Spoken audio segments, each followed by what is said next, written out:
Well, you've all been very patient, and I saved Christy Shepard for last, just since it's been so long since I introduced her. She is the cousin of Debbie Carter, who was the victim in Ada, the murder victim in the case that Ron Williamson and Dennis Fritz were wrongfully convicted of.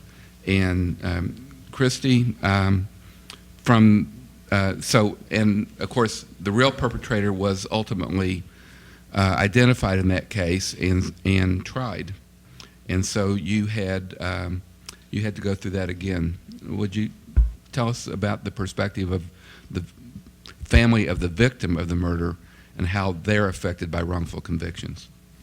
I was 8 when Debbie was murdered, and she was actually murdered down the street from my house in her apartment. This is her very first apartment. She was 21, living on her own. She had lived there exactly a month to the day, and she was killed. Nothing like this had happened in Ada. It was, kind of the whole town was, a stir over it. And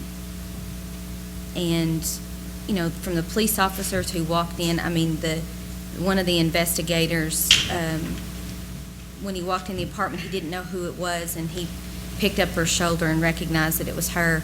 And Debbie's younger sister, Darla, and his daughter were best friends. So it was, we knew all these people. We never really heard anything but rumor that they thought it was somebody in the neighborhood. We heard that for a long time. Consequently, Debbie lived in a little garage apartment, so it was kind of, closer to the alley. Ron lived in a garage apartment behind his mother's house in the very next block. And so that's kind of where they ended up being connected. And like Dennis explained before, he just happened to be his friend. It was 5 years and 18 months after Debbie's murder, Denise Haraway was killed, which rocked the town again, because now they had these 2 young people who've been murdered and nobody knows what's going on. And for me personally, living down the street from Debbie, my family was very close-knit. Debbie's mother really kind of raised my mother, because there's quite a bit of age difference there.